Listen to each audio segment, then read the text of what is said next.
শিৱসাগৰ ডিমৌ থানাৰ অন্তৰ্গত পালেঙি ধ্যান পথাৰত পুৱতিনিশা আৰক্ষীৰ অভিযান।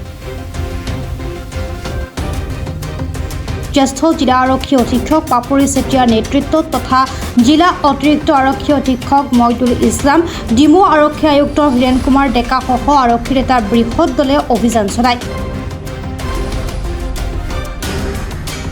অভিযানকালত বীৰেন চেতিয়া ওৰফে ৰন্টু অসম নামৰ এজন দুৰ্ধৰ্ষ আলফা স্বাধীনৰ কেডাৰ গ্ৰেপ্তাৰ কৰাৰ লগতে বৃহৎ পৰিমাণৰ মাৰণাস্ত্ৰ জব্দ কৰিবলৈ সক্ষম হয়। অভিযানকালত আৰক্ষীয়ে বীৰেন চেতিয়াৰ পৰা 7টা গ্ৰেনেড, এটা বটল গ্ৰেনেড, এটা 9mm বেৰেটা পিষ্টল, 10 ৰাউণ্ড সজীৱ গুলী, নগদ 13,500 টকা, মোবাইলসহ আপত্তিজনক নথিপত্ৰ জব্দ কৰিবলৈ সক্ষম হয়। গ্ৰেপ্তাৰ কৰা আলফা স্বাধীন কেডাৰ বীৰেন চেতিয়াৰ মৰাণ থানাৰ অন্তৰ্গত বেজপথাৰ। কুটাঘাটৰ পৰিকল্পনাৰে আলফা স্বাধীনৰ কেডাৰগৰাকীয়ে পালেঙিত আশ্ৰয় লৈছিলহি বুলি সন্দেহ প্ৰকাশ কৰিছে আৰক্ষীয়ে। এই সন্দৰ্ভত তদন্ত অব্যাহত ৰাখিছে আৰক্ষীয়ে। আজি পুৱতিনিশা আমি পালেঙিৰ ধ্যান পথাৰত অভিযান চলাই আলফাৰ কেডাৰ বীৰেন চেতিয়া ওৰফে ৰন্টু অসমক কৰায়ত্ব কৰিবলৈ সক্ষম হওঁ। তেওঁৰ লগত আমি 7টা গ্ৰেনেড আৰু এটা বটল গ্ৰেনেড, 10টা লাইভ এমুনিশ্যন, এটা বেৰেটা পিষ্টল আৰু 13,500 টকা লগতে জব্দ কৰিবলৈ সক্ষম হওঁ। তেখেতক এতিয়া আমি সোধা পোছাৰ কাৰণে ৰাখিছোঁ।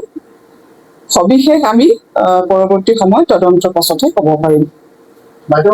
আমাৰ ওচৰত ইনফৰমেশ্যন আছিলে যে কুটাঘাটৰ পৰিকল্পনা কৰিছে বুলি, আৰু গোপন সূত্ৰৰ কম খেদি আচলতে আজি আমি এই অভিযান চলাইছিলোঁ।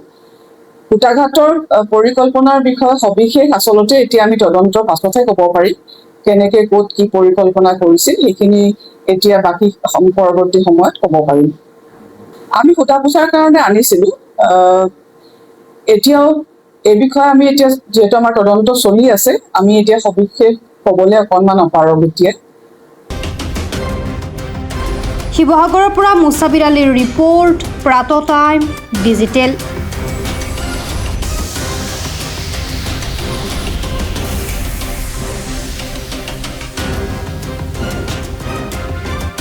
শদিয়াৰ পৰা ধুবুৰীলৈ, বৰাকৰ পৰা ব্ৰহ্মপুত্ৰলৈ সকলোৰে মাজত চিনাকি এটা নাম প্ৰাতঃ টাইম।